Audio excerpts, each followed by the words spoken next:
Hello, everyone. Welcome to Astrologer Climate Witness tonight. I'm going to be discussing the name of this. The title is Hope and Optimism versus Reality and Practicality. So I'm going to get started here with something I wrote just to introduce. Why do I do these videos?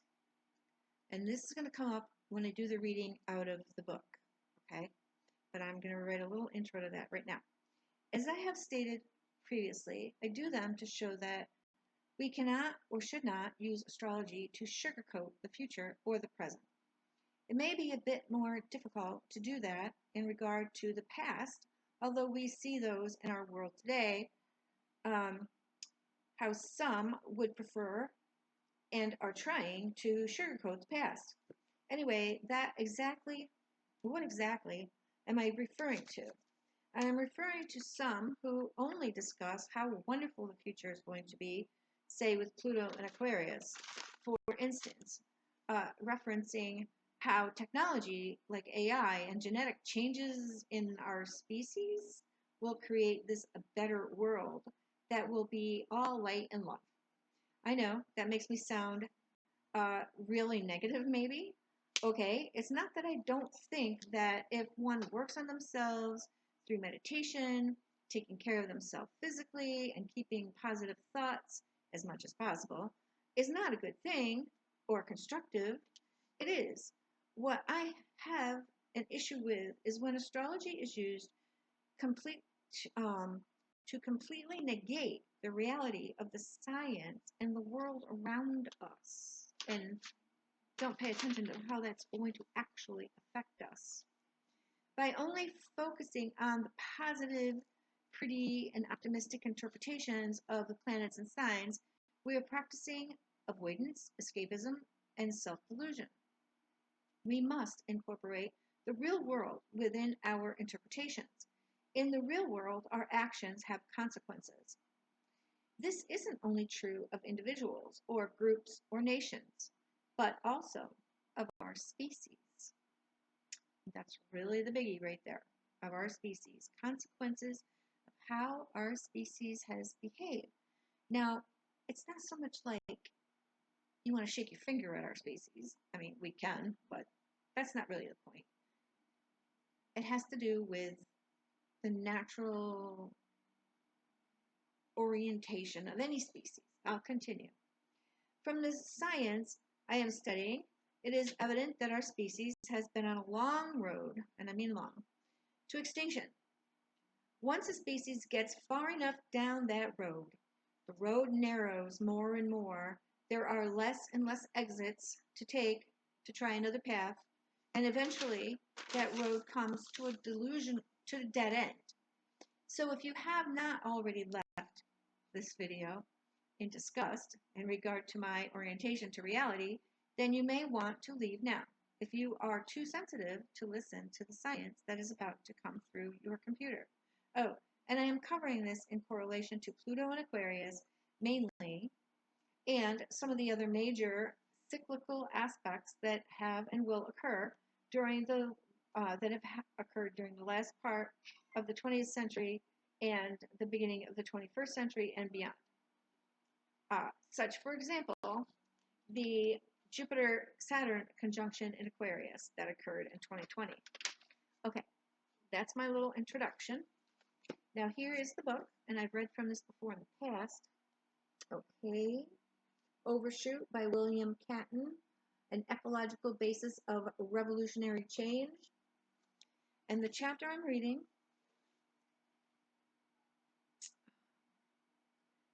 there we go, is called Backing into the Future. But we're human. We aren't really Detours. A mere metaphor can't hurt us. After all, we're human. Crash can't happen to us.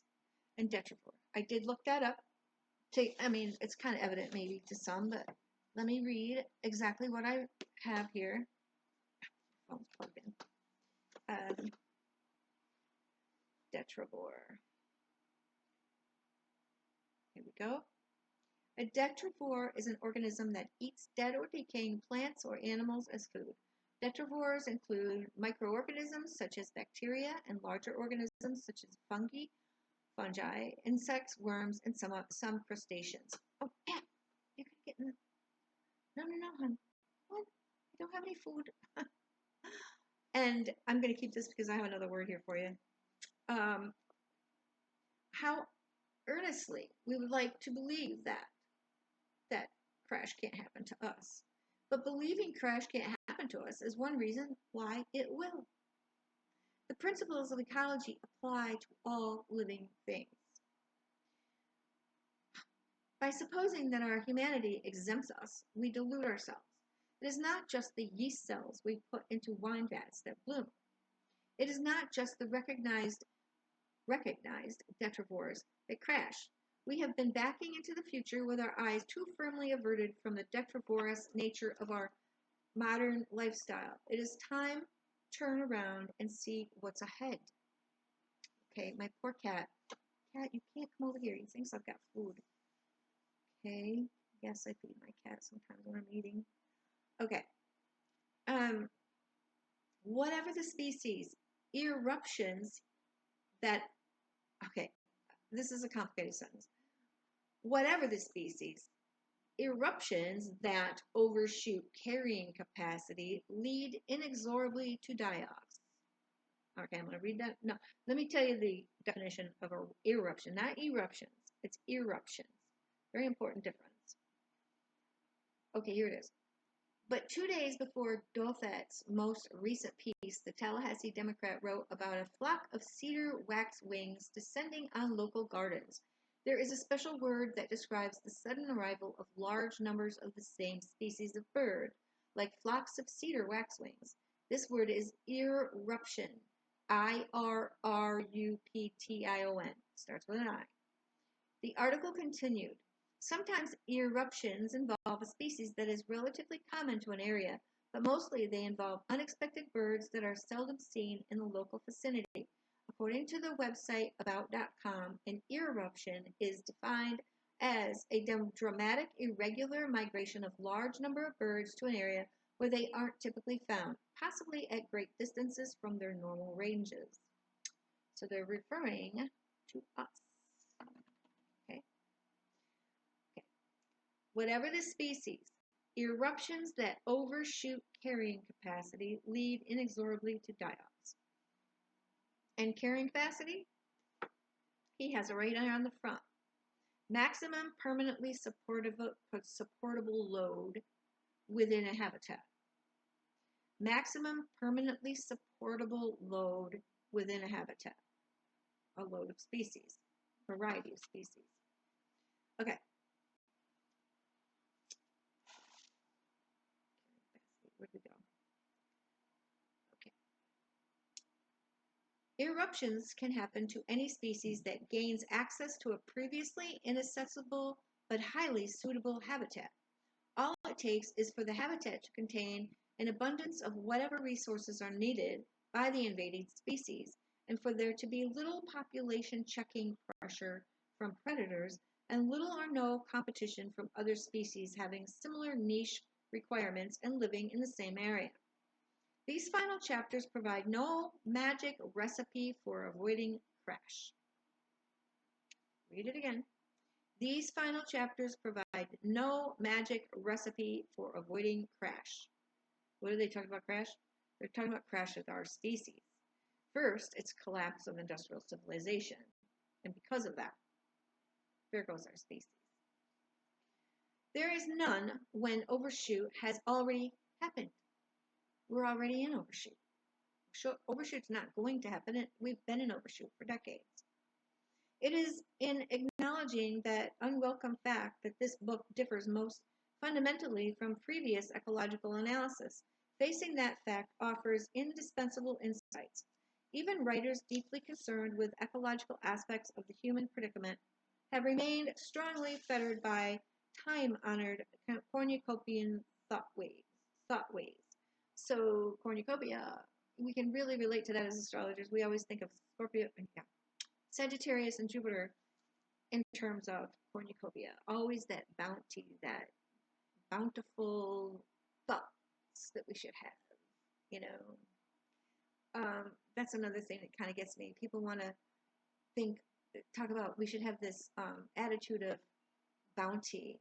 What's the other one? I don't know. It's the same thing, bounty. You know, if you keep thinking you have so much of something, you're going to keep using it until you realize you don't. Okay, there's that. Okay.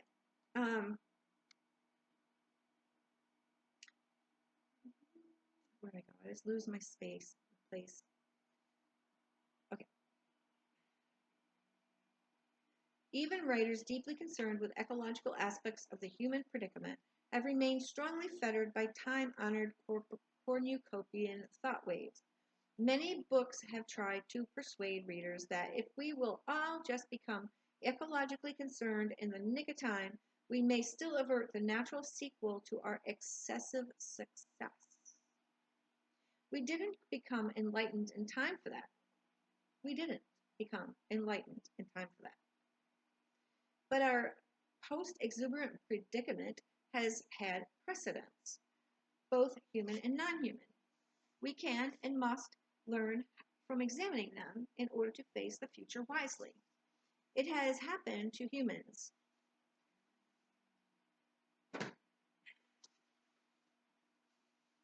What has happened to humans? Overshoot. Okay. So, bloom and crash happened to people of Easter Island. Few of us in the northern hemisphere's industrial nations have ever had occasion to think about this triangular piece of land, 45 square miles in area, about as far out into the Pacific from the coast of Chile as Hawaii is from California. Nevertheless, its history has a vital lesson for us. Easter Island is 1,400 miles from the nearest other humanly inhabited island. Around the time of Christ, one or two canoe loads of Polynesians happened to land there, where no human beings had previously lived. Among the things that I want to go back, so he's using the time of Christ as a marking point in time. Some people would say, oh, look, the scientist is talking about Christ. Well, there is documented evidence, more or less, I suppose, of a man that existed that started a movement, okay? But that doesn't mean this person thinks that he was immaculately conceived. Okay. I just want to point that out. Okay. So, among things that had on board were some things that they had on board were some live chickens. So although it seems doubtful that they could have previously known of the island's existence, and it seems likely that they happened upon it fortuitously, they had evidently been prepared for a long journey, as if they might have been compelled to emigrate from some already overloaded islands elsewhere in Polynesia. At any rate, they found here in the southeastern Pacific a fertile uninhabited island suitable for human takeover. They settled down to raise chickens, to garden, and to fish the adjacent waters, and they came to call their new home the navel of the world. And I can't say it in Polynesian. An anthropologist, William Malloy, extensively studied the island and its present inhabitants, descendants of these people. He also helped reconstruct some of the great seaside altars for the people once built, and to erect a number of the huge stone statues they carved during their time of highest cultural florescence. Okay? This, in parentheses, the statues have been maliciously toppled during the iconoclastic episode of genocidal warfare that served to initiate the crash of this population. Some centuries ago, wrote Malloy, when these people dominated their landscape so effectively, they must have felt confidence in the future and a powerful sense of the impregnability of their accomplishments. As is 20th century man, the Easter Islanders were technologically successful, secure in the protection of the supernatural power of their deified ancestors who lined the shores in an unbreachable bulwark against the mysterious dangers of the empty seas and gazed pridefully inland upon the achievements of their issue. These industrious islanders must have rejoiced in the solid assurance that their success was permanent. But disaster happened, and it was not precipitated by enemies from beyond the seas. 45 square miles was a finite environment, and with ever increasing labor consuming emphasis on religious construction, food had to be produced continuously more efficiently by those allotted the task. Food producing potential was probably never completely exhausted, though its limits may have been approached. It was, however, dependent on the uninterrupted maintenance of what must have been a highly coordinated social mechanism. Even slight disruption might have been expected to be sharply felt by many people. A legend told by their living descendants describes trouble and dissension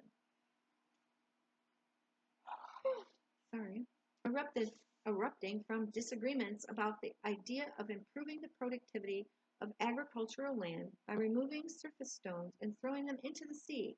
Animosities once generated appeared to have produced their usual reactions, and eventually two groups found a great battle along an entrenched line on the slopes of the volcano Poike.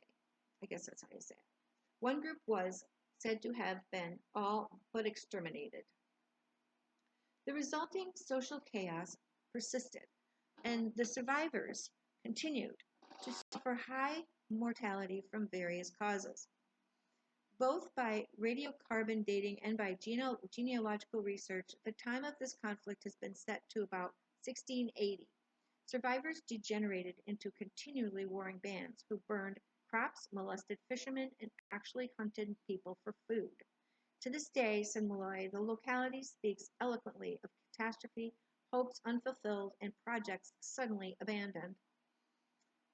Hundreds of gigantic works of art remained unfinished, and thousands of stone addices and picks still rest where they were dropped by the artisans. By the time of the island's European discovery, on Easter Sunday in 1722, its population had declined to an estimated 3,000 or 4,000 from a maximum that was probably at least twice that. Just before the crash began, therefore, the population density had been roughly comparable to the 1970 average density of Michigan and Indiana. Okay, so not that many people, but the density of the land comparatively. Mortality continued to exceed births, and the entire population of the island was down to 155 persons by 1886. The subsequent demographic experience of these islanders gives little cause for hoping that Homo sapiens learns much from such experiences. By 1900, the population had increased to 213. By 1934, it was up to 456. By 1955, it had reached 842. In 1969, it was 1,032. And when Malloy wrote, his account was published in 1974, there were 1,619 inhabitants of Easter Island. The average rate of increase during this period has been more than 3% per year, which means the population doubles in just one generation. For the rest of the world, in an age of global overshoot, the task, here we go, facing mankind is to minimize the severity and inhumanity of the crash towards which we too are headed. I'm going to read that line again. For the rest of the world, in an age of global overshoot, the task facing humankind is to minimize the severity and inhumanity of the crash toward which we too are headed. Presumably, mankind has found high death rates less unbearable when due to natural causes than when imposed by arrogant, sadistic human executioners. The function of ecological enlightenment at this late date is to enable us to do better than the genocidal factions on Easter Island. If having overshot carrying capacity, we cannot avoid crash, perhaps with ecological understanding of its real causes, we can remain human in circumstances that could otherwise tempt us to turn beastly. Clear knowledge may forestall misplaced resentment, thus enabling us to refrain from inflicting futile and unpardonable suffering upon each other. That is the main reason I started doing this. Because even way back before 2010, I knew, and I was still into just, oh, let's replace our oil and such coal with renewables. And the reason I thought that was because I wanted to keep industrial civilization going, because if without it, billions of people will die, and I knew that. But the lesson is much bigger than that. Because it's not just about climate change. It's not just about the energy situation. It is about overshoot. So, having read that, that's all for that. But that's really important. That's what I'm trying to get at. If people learn and understand the real cause of what's going to be happening, the collapse of industrial civilization, if they understand the cause, the fact that we overshot our ecological habitat, we have less of a tendency to blame people. I mean, I was really angry for many years at the oil companies, and yes, you know, they don't seem to be caring. And I do get upset at the leaders who are supposed to be like totally, truly big time educated, and they don't even try. Most of them just either don't comprehend the severity of where we're at. And I'm not talking about now necessarily. I'm talking about 50 years ago. They should have known better. I mean, even if we'd done 50 years ago, reduce, done degrowth worldwide, at least we could have been in a better place, you know, and not made so many damn nuclear power plants. Okay, but that's besides the point. All right, now here's another article, and this one's really cool.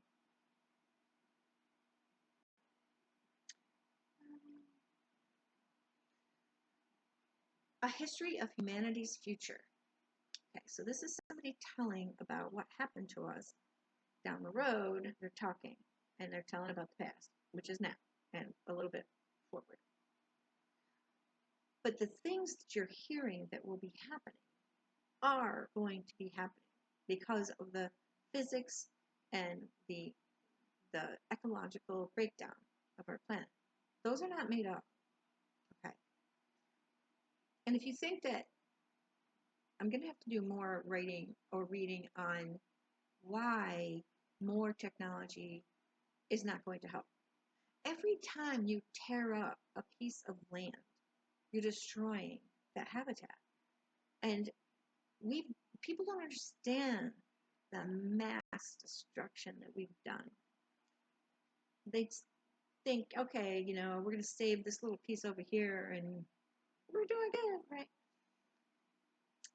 For every little piece of regenerative agriculture or permaculture, you've still got people flying around for whatever they want.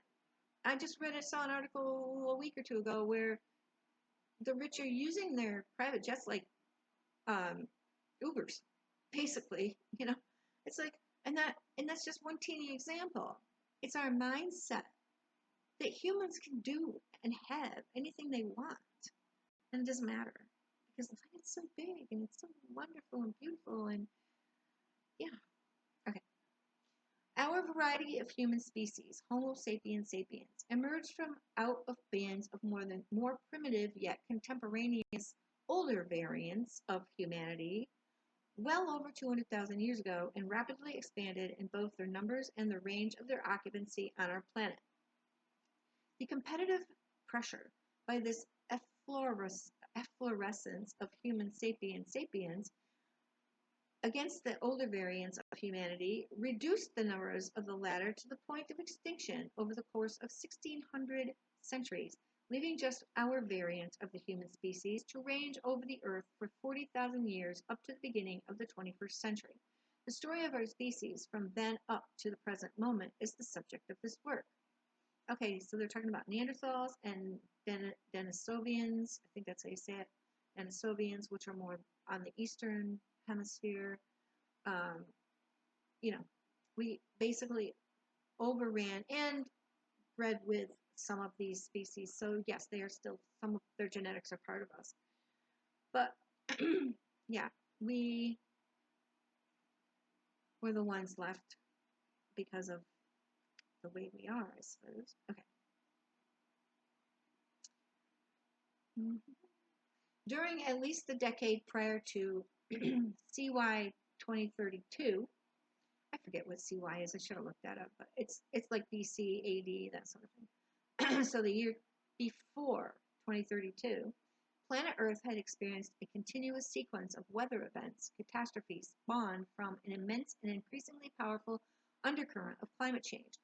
Trains of maximally energetic hurricanes siphoned through Caribbean islands and into southeastern coast of the United States of America, and similarly, destructive typhoons swept westward out of the Pacific Ocean to blast into the islands and eastern fringes of southern Asia. So it's in trains of hurricanes, and we're kind of getting there. You see how we've had like 1, 2, 3, like they keep coming, right? Well, it's going to get worse than that.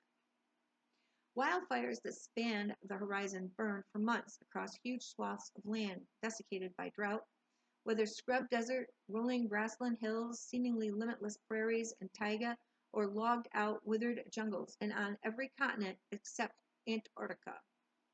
The long droughts that parched Earth's verdure to the point of tinder were sometimes punctuated by torrential rain, snow, and hailstorms fed by titanic aerial rivers of evaporated ocean water transported by climatically altered atmospheric currents, and resulted in rapid, deep, turbulent, and scouring floods that could wipe away the surface of the land and whatever our human vanity had caused to build upon it, with the force of an all-devouring tsunami.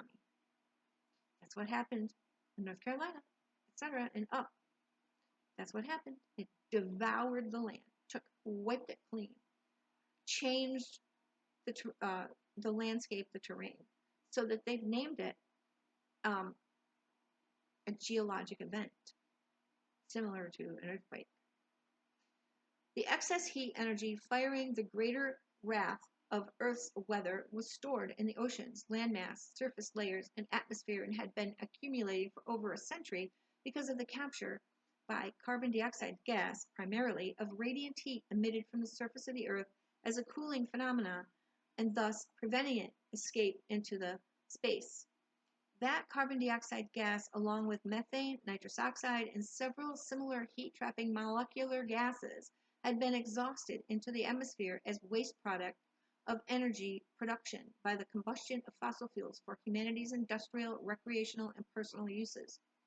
The entwined, mutually resonant growth of human population and fossil-fueled energy production caused increasingly massive amounts of heat-trapping gases to be exhausted into the atmosphere every year, and thus an increasing rate of global warming. By the year 2032, the average temperature of the surface of the Earth was over 2.2 degrees Celsius, above what it had been a century before, and there was no effort to stop or even attenuate this human-caused global warming. In fact, all human effort was bent on accelerating this trend because it was seen as the mechanism for generating immediate personal financial riches and political power. Sea ice disappeared from the Arctic Ocean, decimating both seal and polar bear populations and opening the way for the oil rush by the Russians, Canadians, and U.S. oil and gas drilling companies. A few incidents of scuffles between these oil rush prospectors prompted the respective governments to send in naval forces to protect their interests. Oil extraction platforms were quickly erected along the shallow continental shelves rimming the Arctic Ocean, and the new petroleum output both boosted the profitability and stock market prices of the respective energy companies while also depressing the global price of oil because there was so much. This proved especially hard for the oil-rich countries like Iran and Venezuela under economic sanctions by the United States and its economic followers. Calendar year 2035.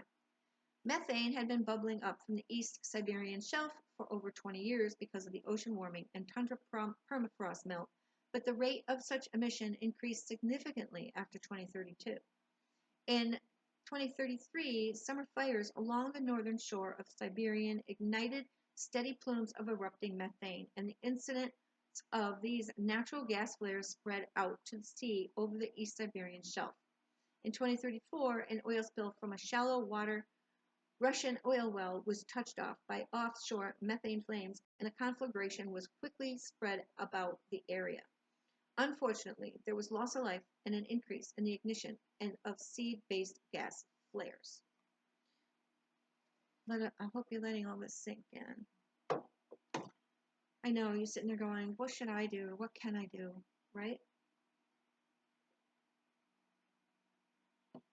We'll talk about it. Local fires of high intensity were able to survive the winter, and they were the source of later and expanded burning during 2035. In that year, offshore methane flares erupted in the Chukchi and Beaufort shelves and caused the U.S. and Canadian Coast Guards to rush counter-fire protective resources to their offshore oil extraction facilities. These efforts required emergency appropriations from the respective governments, which were offset by sudden reductions of social services budgets, along with corporate tax reductions as measures of emergency relief.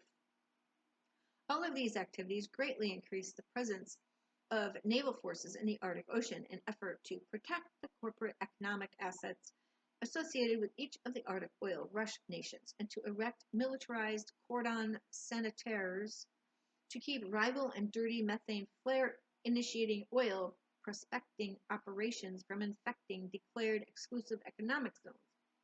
All this raised international tensions among the nations rimming the Arctic Ocean.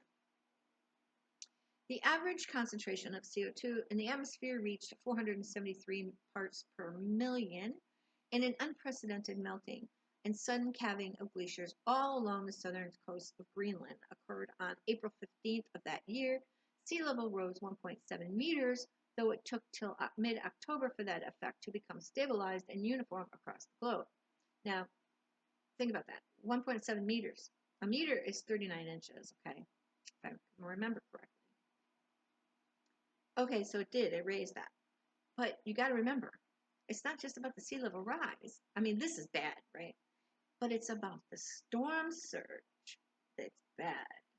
Storm surge, when the sea level rises higher, means horrific storm surge. That would cause horrific storm surge. I don't remember the correlation of feet of storm surge to amount of sea level rise, but I read it a long time ago and I haven't been able to find it. Okay. Catastrophic inundation occurred in Bangladesh with tremendous loss of life, and many of the smaller West Pacific islands were made uninhabitable. The Bangladeshi refugee crisis sparked conflict on the Indian subcontinent, and the Australian and Southeast Asian naval forces were all deployed to repel refugee makeshift flotillas. The United States, Europe, Japan, China, and Korea each scrambled to build seawalls and other forms of dikes to protect their most economically valuable coastal installations. Dutch construction firms, cognizant of the advanced and massive hydrologic infrastructure protecting the Netherlands, were suddenly avidly sought out and richly rewarded for their work.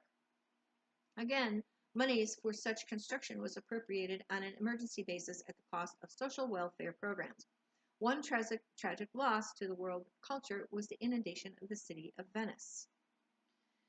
The drought, fire, hurricane, flood cycles of violent weather had continued with increasing force in the equatorial latitudes during the advance of the preceding years, and by 2036, huge refugee streams were fleeing north from famine because of the collapse of subsistence agriculture and fleeing drug and plantation warlord violence. The collapse of subsistence agriculture, that is already begun, okay? That's one of the reasons why we're having the immigration that we're having, because people living in Venezuela, Argentina, Chile, they are not able to grow food like they used to. Their tribes in the mountains, etc., they can't get enough food anymore because their crops keep failing. Okay.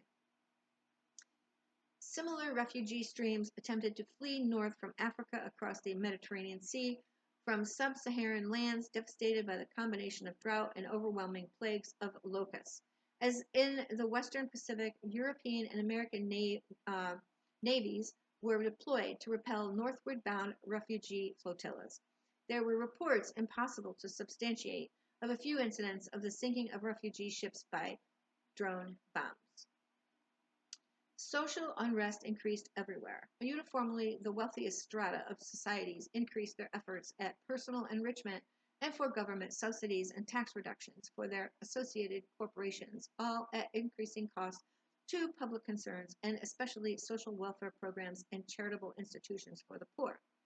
The middle and wage labor strata of societies increasingly acceded to increased militarization of their national economies, whether in rationalized logical beliefs or out of emotional, fearful, xenophobic bigotry to have their governments deploy expanded military forces offshore and along their national borders to repel refugee invasions.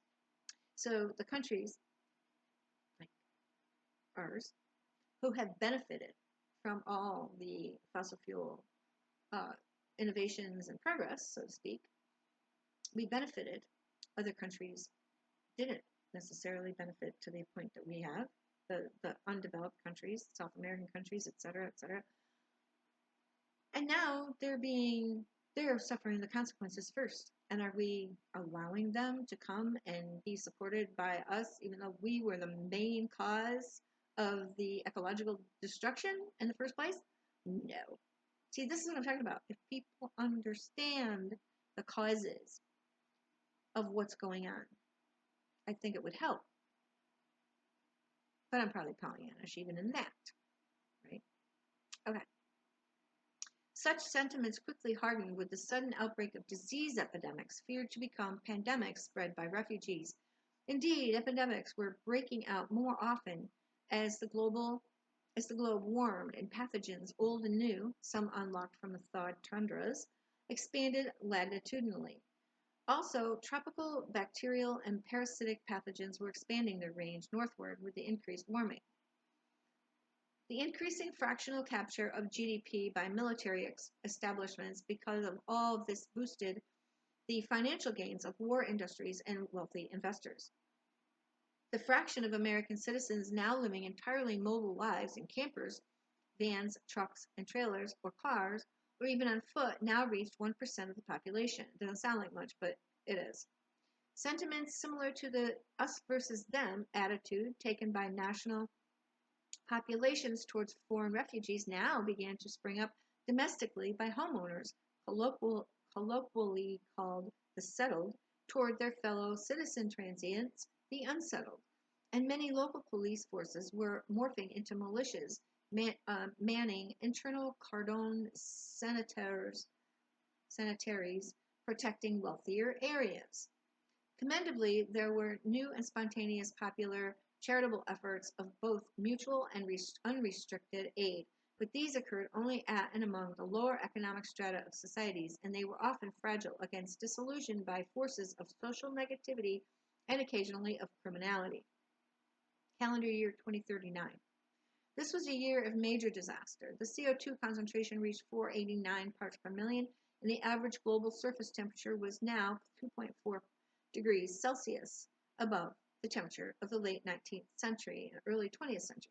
A sudden massive area-wide eruption of methane occurred from the continental shelves rimming the Arctic Ocean, with a coincident gas flame flaring expanding all around that ocean, which included the ignition of thaw and dried peat bogs into a new ring of fire.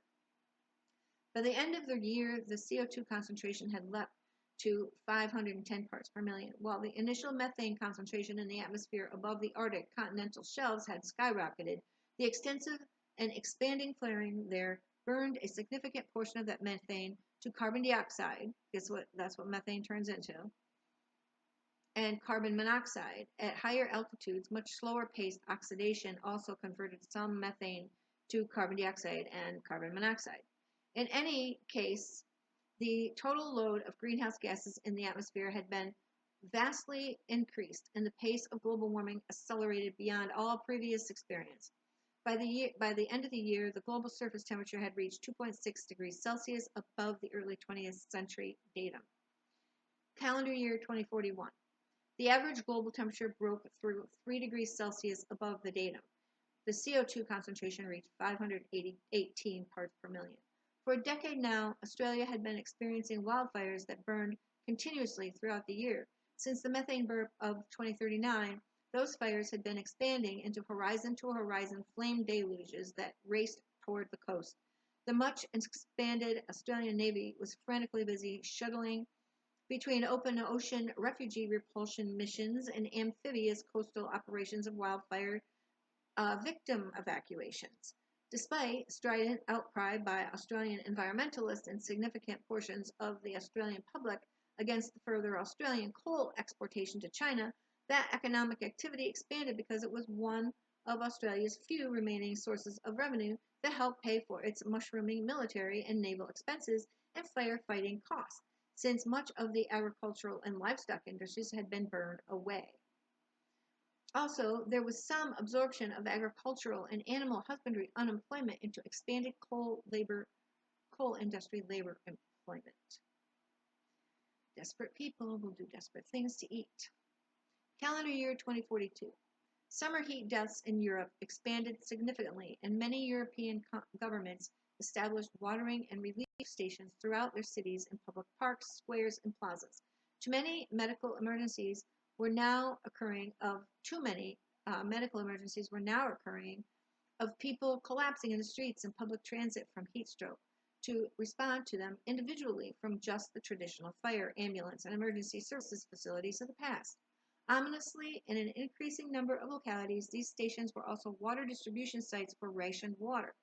Similar water rationing stations of a much more haphazard nature and sparsely spaced were to be found in the Middle East and throughout the globe in historically dry and desert lands. In the most primitive, impoverished, and remote of such dry lands, militia-level water wars were now common. India and Pakistan were dangerously close to resorting to war over Kashmir, and each had made explicit threats to the other about using nuclear weapons. Yes, India and Pakistan have nuclear weapons. The drought, wildfire, hurricane, flooding cycles in the United States had also increased, and economic devastation of the agricultural and livestock industries of the vast center of the country was now severe, with a doubling of food prices from just 5 years earlier. Again, economic benefits were increasingly restricted to a diminishing sliver of the American population at the uppermost rungs of the economic ladder, and economic costs of militarization and high-end wealth protection were increasingly shifted to the lowermost economic classes. Now, none of this was hidden anymore. The panic for wealth protection increased in desperation. The higher one went up the economic ladder. The panic for wealth protection increased in desperation. The higher one went up in the economic ladder. The vast majority of the American public, in the rapidly shriveling middle class, were increasingly panicked about the straightforward economic survival. Even with many successful socialist minimum wage increase reforms, income increasingly lagged expenses since rent, food, and loan costs ramped up relentlessly, and the number of decent-paying, usually corporate-sponsored jobs was shrinking. The lowest stratum of American society, the poor, were consumed with a panic for elementary physical survival. 2043. This was a calamitous year. A virulent pathogen that had lain dormant in the Arctic permafrost for millennia was now finally able to escape into the open air, and it spread widely and quickly, borne on the wind-blown dust and water droplets, and attached to avian and insect bodies. It produced a pulmonary illness of high mortality. The causative virus was robust against the disinfecting actions of time, sunshine, and oxygen, and natural antiviral chemicals in plants, and unfortunately also in human immune systems. Hundreds of millions would die within the year. Complicating the cure was the fact that the viral agent was quick to mutate into equally lethal forms, some of which caused fatal heart and liver infections. All the viral strains remained active. The pandemic emergency of this Arctic flu caused real panics. Naval operations to repel refugee flotillas now routinely and openly fired upon and sank them. Triage centers were set up by nearly all countries, and in the more impoverished ones, mass burials by bulldozer were implemented. The first instance of the intentional shoot-down of an inbound commercial airliner with infected passengers occurred. Internationally, protests to this outrage were muted because all nations were quietly steeling themselves to accept this practice if need be for protection. The accelerating death toll everywhere from the Arctic flu took some of the bellicose fervor out of the numerous chronic conflicts underway at the time. From Indonesia through Southeast and Central Asia, the Indian subcontinent and the Middle East, from Pakistan to Syria, Israel and Turkey, the Arabian Peninsula, and across much of Africa, east to west and north to south. Large populist socialist and anti-capitalist movements in both North and South America had been active for years now, some in Central and South America engaging in outright guerrilla warfare against their oligarchic and neoliberal governing regimes, while others, as the United States, were agitating politically to gain increased political power through electoral victories. In all cases, the governing political establishments, which were, after all, entirely subsidiaries of incorporated wealth, worked against all types of popular reforms by both legal and illegal means.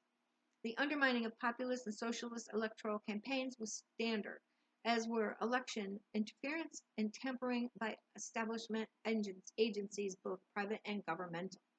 While insurrections were common throughout much of the more impoverished world, there now began to appear more instances of political violence against state and federal authorities in the United States, though such incidents remained isolated. Some observers believe that popular frustrations that had traditionally sought relief through school and shopping mall mass shootings were now being refocused into anti-government violence. The CO2 concentration reached 527 parts per million. The global average temperature reached 3.9 degrees Celsius above baseline. Steady glacial melt over the last 7 years had increased the sea level to 3 meters above the normal level of the 20th century. Calendar year 2045.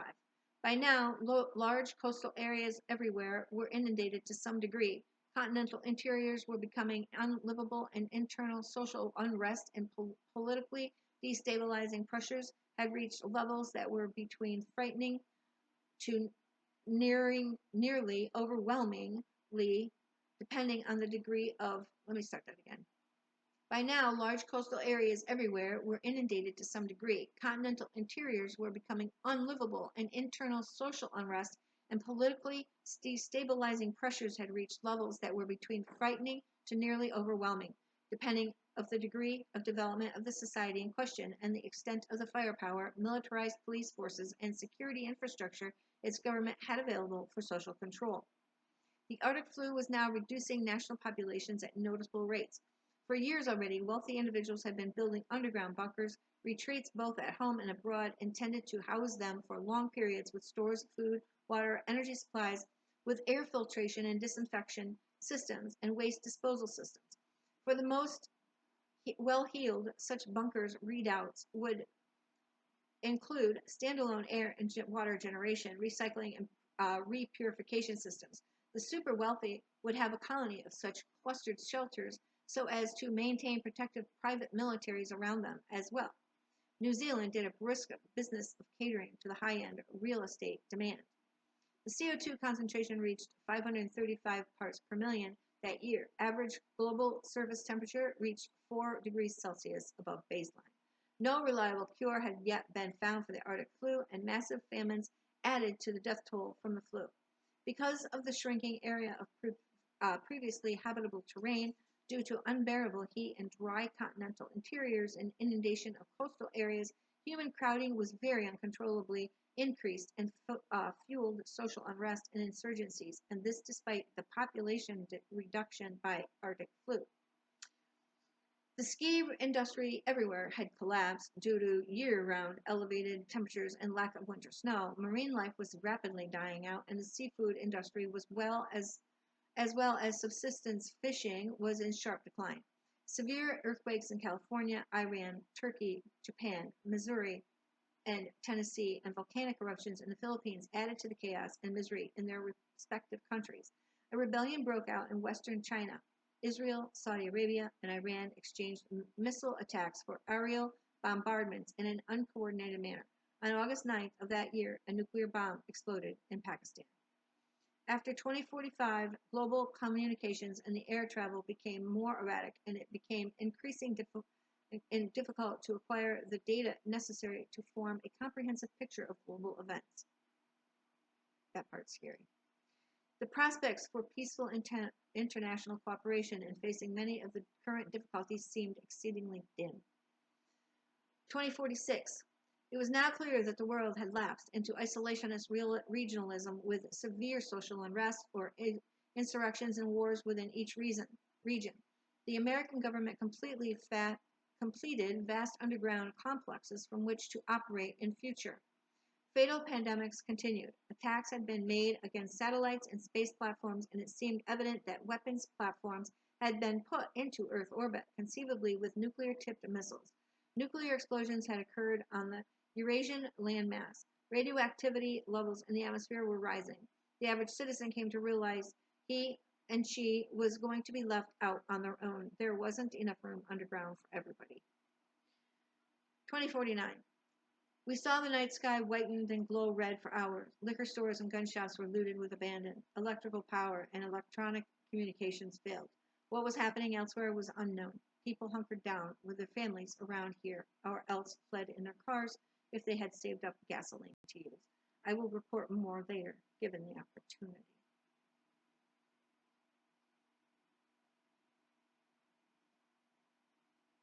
This is our reality in the future. Sea level rise is going to happen. Ocean acidification, which he really didn't say that term, but that's one reason why sea life dies, besides higher temperatures in the ocean that they can't adapt to. And another thing he didn't even bring up was there's 400 plus nuclear power plants around the world. There are 96 functioning nuclear reactors functioning in the United States. And as rivers dry up and or become too hot, too cool, the spent fuel rod ponds, see, it's not just about the core of the nuclear plant. It's about the spent fuel rod ponds outside that need water. So continuously. And you can't reuse that water, it's radiated. So, anyways. Again, the reason I do this is to try to help people understand where we're at and what we've done and the consequences that are coming, so that we're not blaming, other people that had nothing to do with it. Okay? We're not scapegoating. Scapegoating is the inhumane thing to do. And now, when it comes to astrology and people are saying, be the light, be the love. Yes, in your vicinity, to create an atmosphere, a neighborhood, or within your family,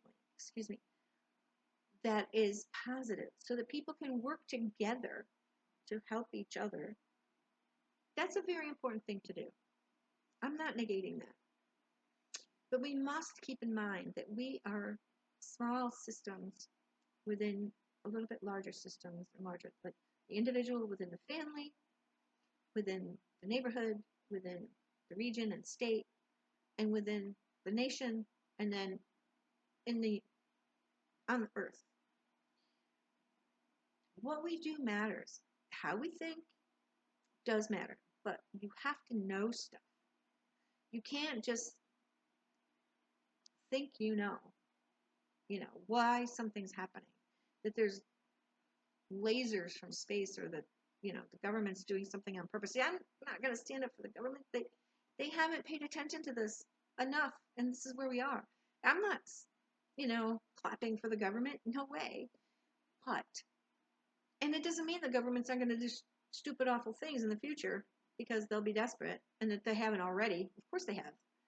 The CIA, everybody does these things that are really outrageous and horrific. But the cause of our collapse, our ecological collapse, isn't something specifically done. There's no chemtrails. Chemtrails are not a thing.